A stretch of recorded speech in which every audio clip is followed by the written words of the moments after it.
যেহেতু click day সামনে সেহেতু এই শর্টটা বানানো হচ্ছে ১ সপ্তাহ পরেই কিন্তু যারা এগ্রিকালচার সিজনাল ভিসায় আবেদন করেছেন, প্রি-ফাইলিং করছেন, তাদের ক্লিক ডে সকাল ৯ টায় স্থানীয় সময় ইটালিতে। ঠিক আছে?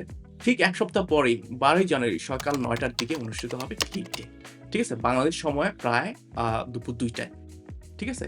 এটা কোন ক্যাটেগরি? বললাম আপনাকে সিজনাল এ যারা এপ্লাই করছেন, সিজনাল এখন বর্তমানে কিন্তু ২ টা সাব ক্যাটেগরিতে ভাগ করা হইছে। সেটা হচ্ছে এই যে ১ সপ্তাহ পর যেটা হবে সেটা কিন্তু কৃষি খাতে। যেটা এটাই ভাষায় বলে মডেল্লো দোমান্দা সি স্ট্যাক আপনার এগ্রিকোলো। ঠিক আছে?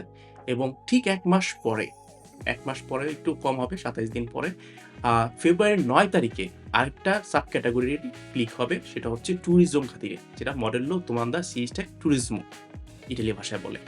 ঠিক আছে? এই তো গেল হচ্ছে সিজনাল ক্যাটেগরি সবগুলা। শেষ। ১ সপ্তাহ পর এগ্রিকোলো এবং ১ মাস পরে বা ২৭ দিন যেটাই বলেন সেটা হচ্ছে ট্যুরিজমো।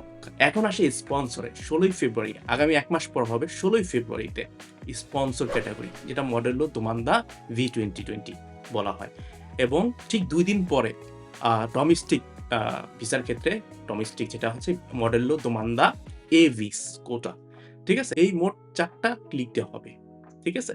তো এর মধ্যে আপনার এই যে ১ সপ্তাহ পর যেটা যারা এগ্রিকালচারে আবেদন প্রি-ফাইলিং করে রাখছেন, তারা এই ১ সপ্তাহ পর মালিকের কাছে বা আপনার মাধ্যমের কাছে খবর দিবেন। ঠিক আছে? আপনার রিসিভটা দেওয়ার জন্য।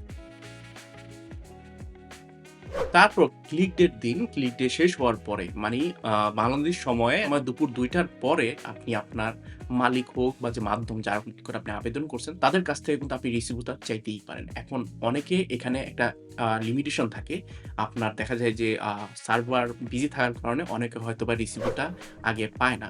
তো ১ থেকে ২-৩ দিনের মধ্যেই কিন্তু আপনার সবার রিসিভটা পেয়ে যাওয়ার কথা। ১২ই জানুয়ারি থেকে আপনার দেখা যাচ্ছে ১৩-১৪ জানুয়ারি পর্যন্তই আপনি রিসিভটা কালেক্ট করে ফেলবেন। ঠিক আছে? এরপরেও অনেকে পেতে পারে বিকজ অনেকে উকিল দিয়ে করায়। উকিলে হয়তোবা সময়ের কারণ হয় না বা এত সময় নেই যে সাথে দেবে। তারও আপনার হয়তোবা অনেক কাজ থাকতে পারে। ঠিক আছে? যাই হোক সাধারণত এই সাথেই কিন্তু রিসিভটা পেয়ে যাওয়ার কথা। বাট মাধ্যম বা আপনার যে কাব অফিসের মাধ্যমে এটা আবেদন করা হয়, তাদের কাজের উপরে নির্ভর করে কত তাড়াতাড়ি আপনারা দিতে পারে।